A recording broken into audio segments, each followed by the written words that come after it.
You check your phone when you wake up, then again while you're eating.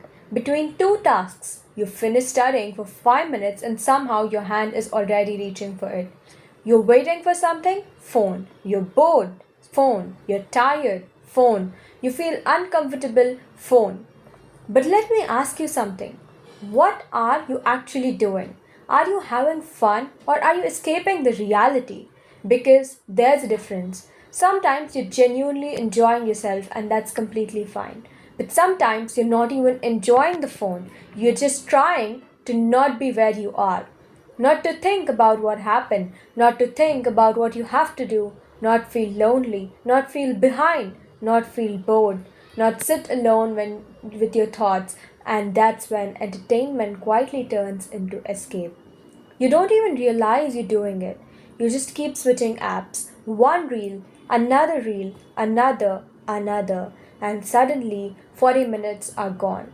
You didn't have fun, you just weren't present, and maybe that's why your life feels so exhausting because you're constantly living it while simultaneously trying to escape it.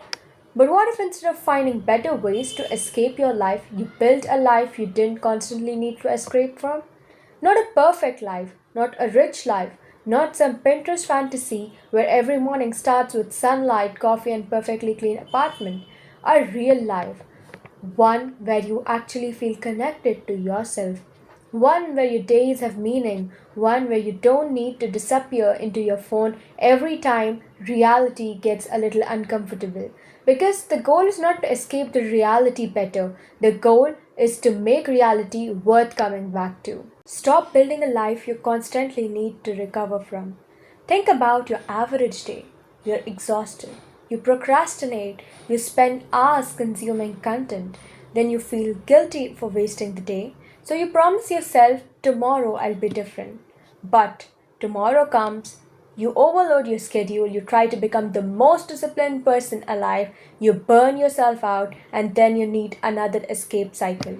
The cycle is simple: pressure, escape, guilt, and repeat. And eventually you start thinking, what's wrong with me? Maybe nothing is wrong with you. Maybe your life is simply designed in a way that makes you want to run from it. If every day is built around forcing yourself through your things you hate, your brain is going to look for relief. And that's why the goal should not be, how can I become more disciplined so I can tolerate a terrible routine? Ask, how can I design a life that does not constantly drain me? Maybe that means fewer commitments, means sleeping properly. It might mean studying in a way that does not involve destroying yourself. It means leaving people who make you feel small. It means spending less time online. Maybe it means finally admitting that the life you're chasing is not even something you want. Because here's something nobody tells you: you can be incredibly disciplined at building the wrong life. Stop waiting for your real life to begin. This is one of the biggest traps. You tell yourself, once I get into college, once I lose weight, once I make money, once I move out, once I get into a relationship, once I become successful, then I'll finally live.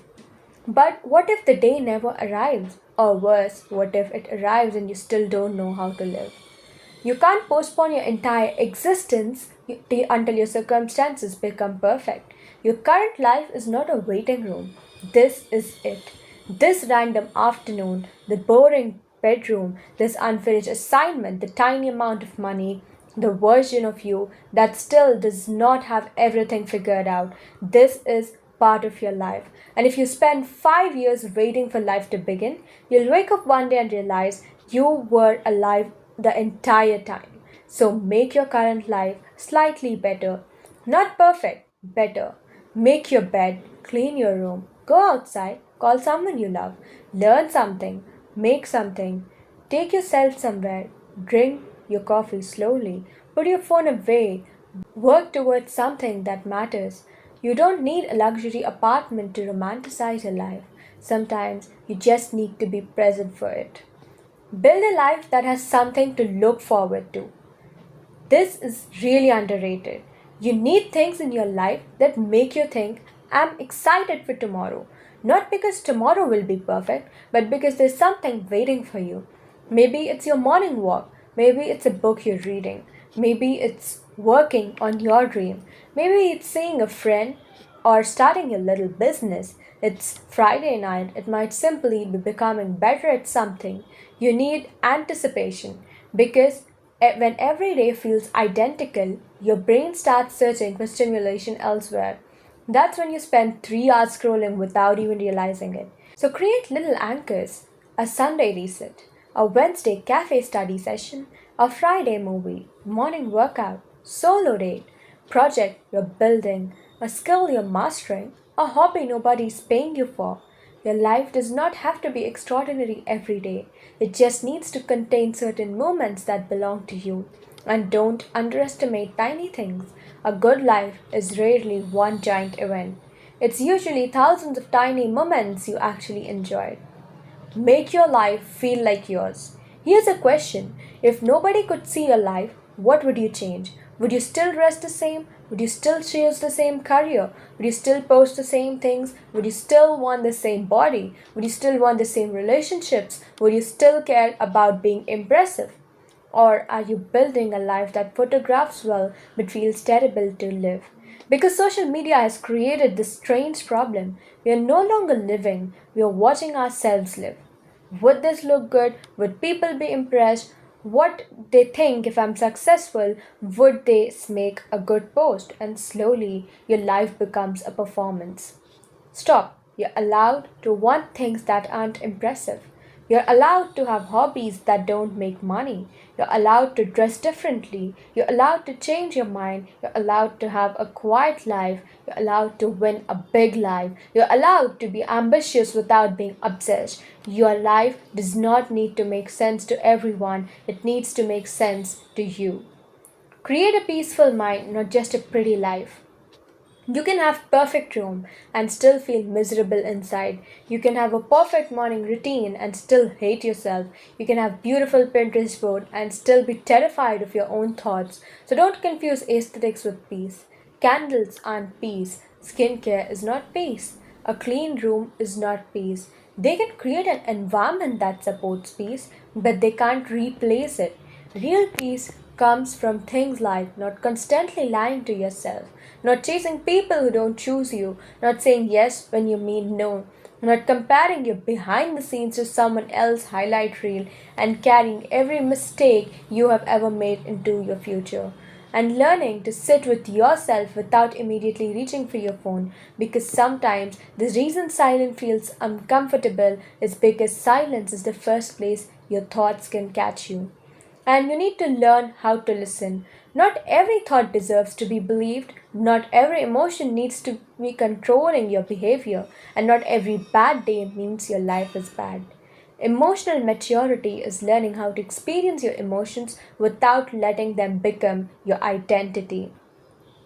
Stop using people as your escape. This one hurts. Sometimes we don't escape into phones, we escape into people. We obsess over someone, wait for their messages, imagine conversations, build entire future around someone who hasn't even promised us one, and suddenly our life feels empty whenever they are not around. That's dangerous because no person should have to become your entire reason for being alive. Love people, need people, meet people, care about people, but don't abandon yourself to keep someone else.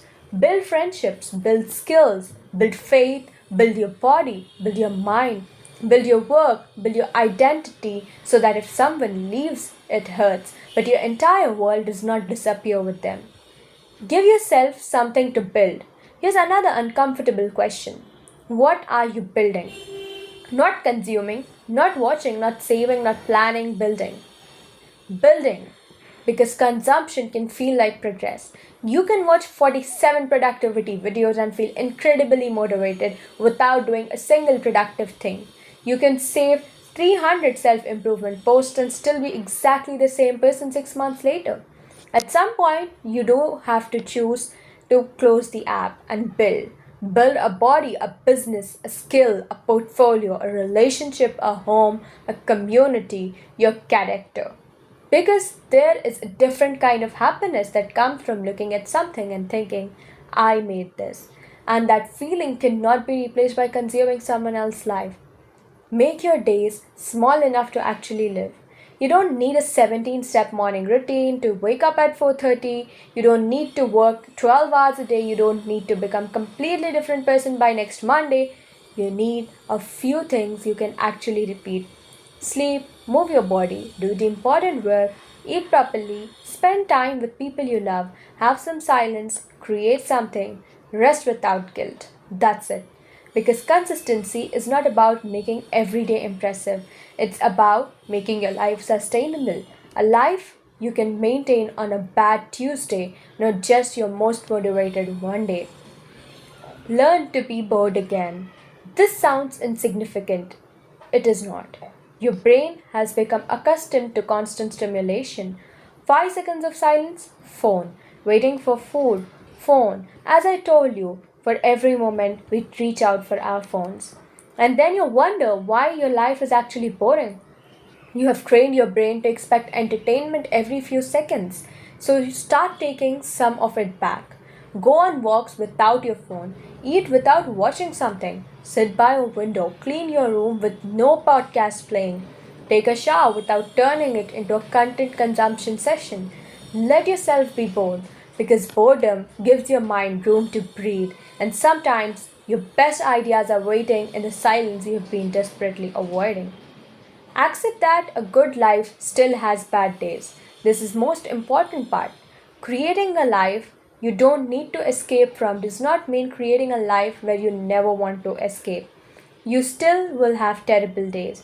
You'll still cry, you'll still fail.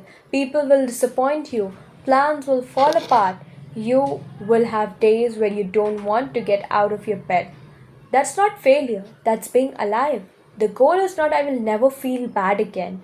The goal is even when I feel bad, I know how to come back to myself. The resilience, and maybe that's what we have been looking for this entire time. Not a perfect life, a life we can return to, a home within ourselves. So, if life feels like something you constantly need to escape from, don't hate yourself for escaping.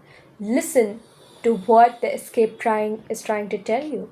Maybe you're lonely, maybe you're exhausted or overstimulated, maybe you're living for the people's approval, maybe you have outgrown your environment, maybe you have no direction, maybe you're carrying something you have never allowed yourself to process. Whatever it is, listen, then change one thing. Not your entire life overnight. One thing.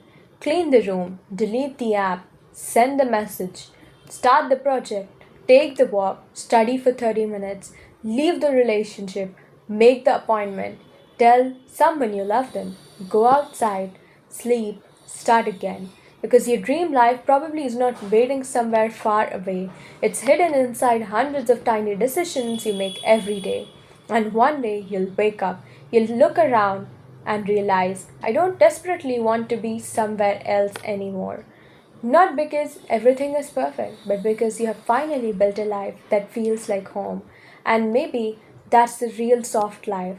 Not having everything, not escaping reality, but becoming so at peace with your life that you're building that no longer you need to run away from it. Build a life you don't need to escape from, and when life gets hard, don't run. Come home to yourself.